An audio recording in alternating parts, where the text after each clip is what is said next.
Hello, viewers. This is Dr. Qamar Cheema, and I'm thrilled to have with me Mr. Asfandi Armir, who works for the USIP in Washington. Thank you very much, Mr. Asfandi Armir, for your time for my YouTube channel. Thank you for having me, Dr. Chima. Thank you.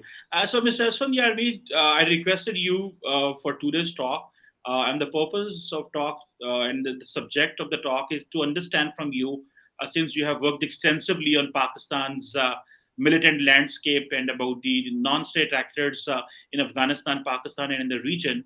So, I and my viewers wanted to learn from you that how do you see Pakistan's security landscape? On one hand, we have seen that in Afghanistan the Taliban are in power, and Pakistan is finding having a trouble in chalking out that how to move forward with the Taliban. And then we have the Baloch militants who are targeting the writ of the state. So, how do you find the Pakistan's militant landscape? What is your observation and assessment and finding and research as well? Sure. Um, so, in my tracking, I think there are two major anti-Pakistan militant threats that are live and in many ways vibrant and are posing a growing threat to the security of Pakistan. The first one is the Tehreek-e-Taliban Pakistan, also known as the Pakistani Taliban. Now, this group has been around for a period of time, but over the last year, it appears that the TTP has really regenerated, and it initially stepped up its violence in Pakistan. After the Taliban's takeover, and overall, this group is looking very formidable. And one of the main drivers of the strength of this group is the safe haven it has in Afghanistan under the Taliban's government. The Taliban government, while they were an insurgency, had a very close relationship with the TTP, and since taking power, they are supporting the TTP. The TTP has de facto political asylum in Afghanistan, and it is able to use that asylum to recruit, to train its people, and position themselves in a way that they can attack Pakistan. That's the first threat. The second threat is the threat of ethno-nationalists in Balochistan, but also beyond. So there are many different groups in the province of Balochistan which are waging an armed struggle against the Pakistani state. And these groups have become more lethal over the last few years. It appears that, unlike some of the other groups that were of concern, say a decade back, the groups that are active these days have access to suicide bombers. They're able to conduct complex attacks. They're able to pick out strategic targets such as Chinese workers, diplomats, other Chinese interests in Pakistan. So the Baloch insurgency is also looking increasingly dangerous, and it is not clear if Pakistan has figured out a response to that growing threat. So, the most important factor is that we have seen that some sort of a merger between the TTP and the Baloch militants. How do you see this is going to affect the Pakistan's security apparatus? Do you believe that this concerted effort by both of these groups are going to be challenge for the Pakistani states? Because recently, the Baloch militants have given a statement that they are going to challenge, they're going to target the foreign investments in Balochistan, which are from Canada, other than the Chinese investment. So, do you find a synergy between both is a more bigger challenge for Pakistan? So I don't see any formal merger or declared alliance between the Baloch separatists and the TTP. But I do sense a recognition on part of both the movements that they can benefit from coordinating with each other, from politically coordinating with each other. So let's start with the TDP. I think TDP has a long expressed sympathy for the cause of the Baloch. It has placed Baloch high in the list of nations or nations or groups within Pakistan which are not being treated well by the Pakistani state, and they say that they are sympathetic to them. There have been reports over the last few years that the TTP has helped Baloch insurgents with some kind of training. I think some of those reports are available in the public domain as well. And then more recently, what TTP has done is that it has started messaging, towards the Baloch youth. So they have a propaganda stream which is geared towards Baloch youth, and it's unclear how much that propaganda is resonating, but it's something that they seem to be fairly committed to. The TDP has also tried to expand its presence in parts of Balochistan. So recently, they were able to merge a group of Baloch militants. So not ethno nationalists, Islamists, but they were able to merge a small group of Baloch into their movement. So the TDP sees opportunities in Balochistan, and it is keen to capitalize on them. On the part of the Baloch, I think they are uncomfortable with the political program of the TTP, and they're unsure as to how much they can work together. But at the same time, much like the TTP, they also see opportunities in coordinating with the TTP. I think they're keen on training opportunities that the TTP might offer any kind of material help. They certainly copy, emulate the TTP among other Islamists in the region. So some of their complex attacks or the tactics that they've employed in their complex attacks seem to be drawn from the playbook of groups like the TDP. So, Mr. Aswan, yeah, how do you see that? Or do you find this observation correct that the Afghan Taliban are using TTP as a leverage for talks with Pakistan, or using as a leverage to have benefits from Pakistan? Because the Afghan Taliban are engaged in facilitating TTP and Pakistani authorities. There are people in Pakistan and the world as well. They believe that the way Pakistan used Taliban as a leverage with the rest of the world or with the Americans, that is, the Taliban are just replying in the same coin, and they are using TTP as having a leverage over Pakistan. How do you see this? So, first things first, there is a very close relationship between the Taliban and the TDP. And this relationship has existed for a long time now, for almost 15 years. But senior Pakistani officials, policymakers would understate that relationship, would often pretend like that relationship doesn't exist, that these were two distinct entities which really had no relationship with each other. In fact, what we heard over the last few years in the lead up to the Taliban's rise to power was that the TTP was getting a lot of support from the former Afghan government, which was working in cahoots with the Indians, and that was the main external driver of the TTP's campaign against Pakistan. But since last August, it has become apparent that that was not the case, that the TTP is influenced by external actors, but the main political actor which has the most influence on the TTP is the Afghan Taliban. And in particular, the Haqqani faction of the Taliban is very close to the TTP.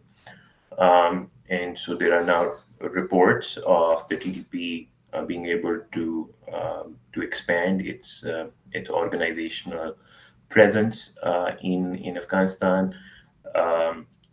There are lots of fighters of the Taliban who are working with the TTP. There are reports that some fighters of the Taliban are joining the TTP, that they may even be crossing into Pakistan on a regular basis. So there is a pretty robust relationship. So the question is why? Why is the Taliban so supportive of the TTP? And one explanation is the explanation you pointed out, that perhaps the Taliban are interested in developing some kind of leverage in its relationship with Pakistan. The Taliban have long worked with Pakistan, but many argued that that relationship has been asymmetrical, that Pakistan has had more leverage and the Taliban have been the weaker actor. And so it's plausible that the Taliban are trying to develop some leverage of their own. But I think that's not the best explanation for why the Taliban are so supportive of the TTP. A better explanation is that the Taliban are um, you know are see a lot of value in the ideological project of the TTP, and in many ways see the TTP as an extension, as a natural extension of their own organization. So, the Taliban's political project continues to see expansionist jihad as being central to what they're doing and what they should be doing going forward, and therefore they remain very committed to the TTP to advance their jihadist agenda. There is a strand of Pashtun nationalist sentiment within the TTP, within the Taliban, excuse me. So they reject the Durand line as the border between Afghanistan and Pakistan. So even from that lens, they see value in having a relationship with TTP, a group which straddles the Afghanistan-Pakistan border and helps the Taliban keep the Afghanistan-Pakistan border soft. So that appears to be another reason why the Taliban really value the TTP. But all in all, I think the relationship between the Taliban and TTP is likely to endure. And there are many assumptions in Pakistan about how much the Taliban will help them on account of restraining or controlling the TDP. I think a lot of those assumptions are not grounded in fact or reality. They appear to be misplaced. And in that sense, I think Pakistan's TDP problem is really a bigger problem. It is part of Pakistan's Taliban problem. So, Mr. Me, we have learned that many people in Pakistan believe that Pakistan should not talk with the TTP. The talks Mm. between the TTP and the Pakistan are being considered as if whatever the sacrifices Pakistani authorities, government, state, society gave, they have gone in vain because the talks project have been given to, let's say, some another Islamists in Pakistan to engage with the TTP. So, do you think that Pakistan's writ or sovereignty, or it has eroded with this idea that we are talking with the TTP and we want to give them some sort of a space in informally what we called it FATA. So, do you think that this idea of talks with the TTP is good? It's in the interest of the state, or do you believe that? Or do you think that Pakistan should have dealt them with the heavy arm of law or with force? So I will let Pakistanis decide whether it's a good idea or a bad idea to talk to the TTP. Pakistani policymakers, Pakistani public, intellectuals in Pakistan, Pakistani civil society. I think all of them should be thinking about this issue and should be carefully considering the implications. But that's where I can help. I can lay out some of the implications of these ongoing talks. I think the TTP is negotiating from a position of strength. The fact that the Pakistanis are sort of going to them, despite whatever has happened in the past, despite the fact that the TTP has killed thousands of Pakistani civilians, including women and children.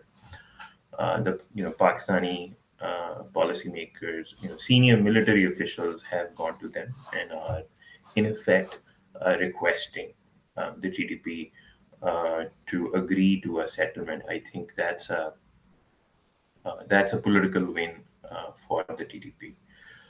The fact that Pakistan remains unable to convince the government of the Taliban, which Pakistan has long supported politically and perhaps also in other ways, to restrain the TDP or to reconsider its campaign of political change in Pakistan is also to the benefit of the TTP. And I think uh, what this does is that it sends a signal to other militant forces in Pakistan that if you can wage a battle for a long enough time, that if you can exhibit resolve, if you can impose enough costs, then the Pakistani government will invite you to the table, and would consider the concessions, the policy concessions and changes that you seek. So in that sense, I think this process weakens um, the authority of the Pakistani state. Um, it's an open question if these talks will actually succeed. What the Pakistanis want is for the TTP to return to Pakistan, but also sort of disarm, dissolve their organization, and perhaps join mainstream politics. But it is unlikely that the TTP will disarm, or even if it disarms, say for a period of time, I think it will be relatively easy for it to rearm itself. I don't think that the TTP will dissolve itself, even if it were to dissolve its formal organizational structure. It is still a large enough organization uh, which will allow it to retain its informal structures across the Pakistani tribal areas as well as other parts of the country's northwest. So the TTP will remain a major, well, in fact, will become one of the more important political forces in the country's northwest. In the best case scenario, that there is some kind of political settlement. And I think that will fundamentally alter the politics of Pakistan's northwest region from the tribal areas, into the settled districts as well. I think that will also have an effect on the law and order situation in the country. I think already we are seeing that the law and order situation continues to deteriorate despite the ceasefire. And I think if thousands of TTP's fighters return to Pakistan, I think they will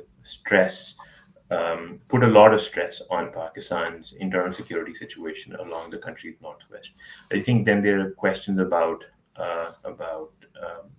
Pakistan's uh, constitution, the nature of the center periphery relationship. If you have such a formidable actor operating in one part of the country, I think that will open up new constitutional questions that we haven't considered until now, which has the potential to fundamentally alter how Islamabad currently thinks about its relationships with the periphery. So I think there are, even in the best case, there are some really uh, dangerous implications of this political settlement going through.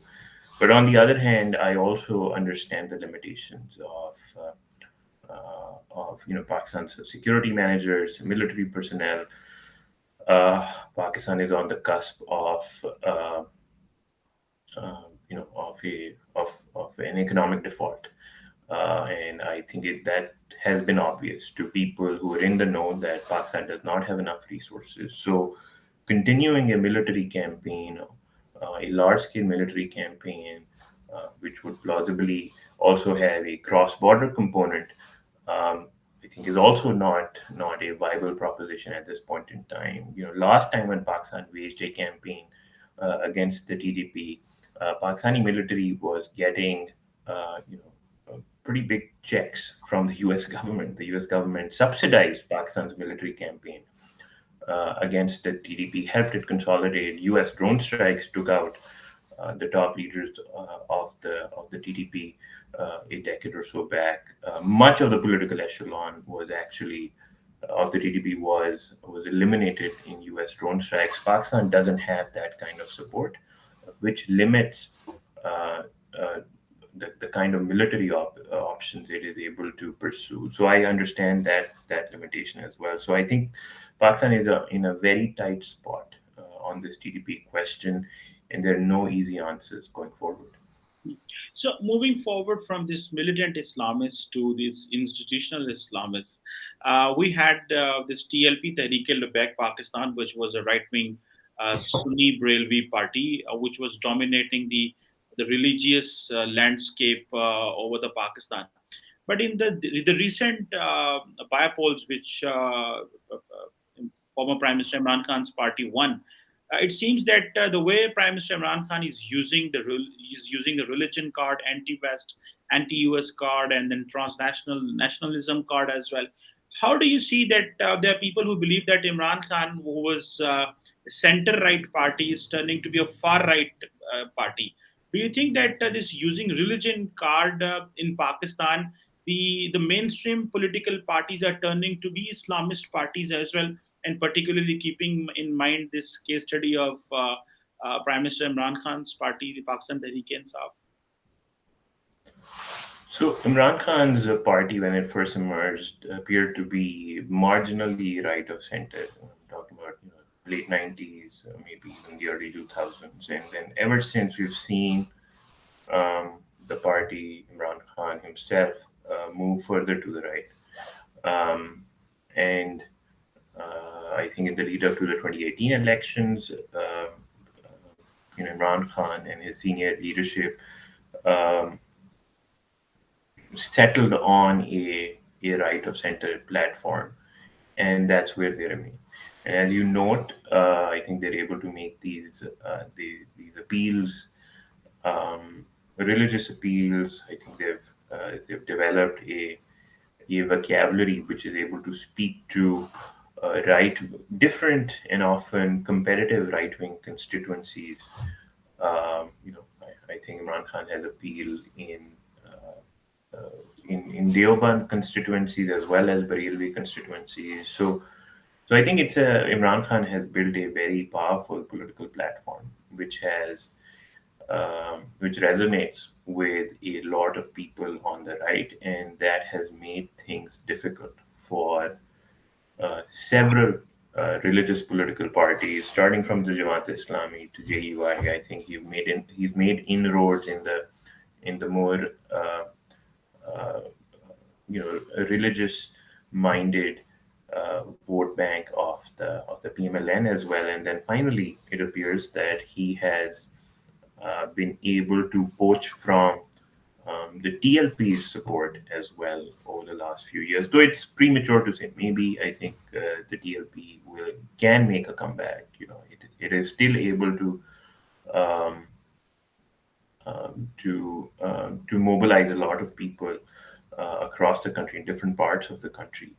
So I think it's premature to write off the TLP, but for now it appears that there is some nascent competition between the PTI and TLP, and it's possible that the two consider an alliance. I think we have seen mainstream political parties ally with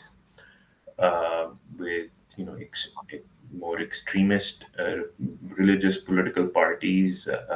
PMLN has worked with Sipa Sahaba and its various offshoots for years. Even in the most recent by-election, I think they had an alliance with Sipa Sahaba's I have. most recent incarnation. That's right, um, and so I think there is an electoral logic um, for mainstream parties like PTI, like PMLN, and the PPP to ally with some of these more, what appear to be fringe movements. But at the same time, there is some some serious hubris in the PTI. I think they think that they are able to speak to voters on the on uh, across the right end of the political spectrum, and that they don't need to ally. That Imran Khan is sufficient, and he can speak to people and constituencies and get their support. So perhaps that will be reason enough for them to not ally with the TLP. So one quick small question, and that is, how do you see that Imran Khan is replacing the other Islamists, let's say in Khyber Pakhtunkhwa with the Jamaat-e-Islami and the JUIF? So, what logic do you find, if you can please share with us some thoughts that why the people who used to vote to the Islamists believe that they should vote to Imran Khan, who primarily doesn't call himself an Islamist? I think it's really interesting question. I don't have a good answer. I think the best I'm able to offer is that Imran Khan has built this multifaceted political platform, which is able to speak to various constituencies, um, in that were supportive of Jamaat Islami, JUI, as well as some of these other Barelvi factions.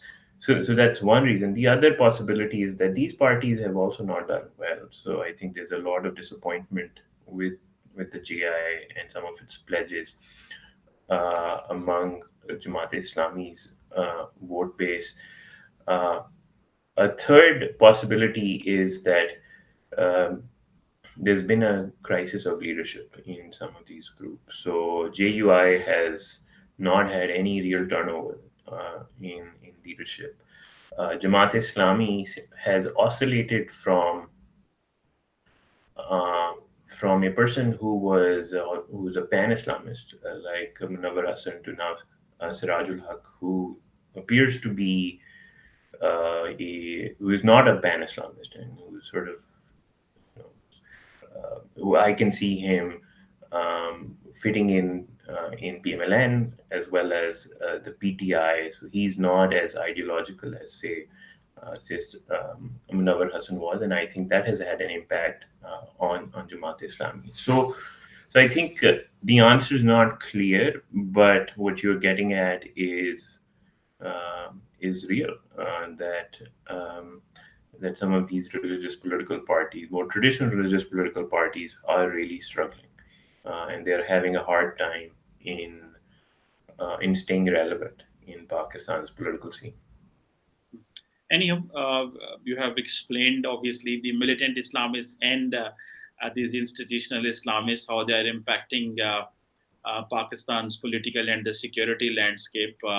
Thank you very much, Mr. Aswanya Mir, for helping us to understand from your research and from your analysis as well that how do you see these shifts and trends uh, and the future trajectories for overall scenarios which are emerging in giving circumstances. Thank you very much for your time. Thank you. Thank you for having me, Dr. Cheema. Thank you.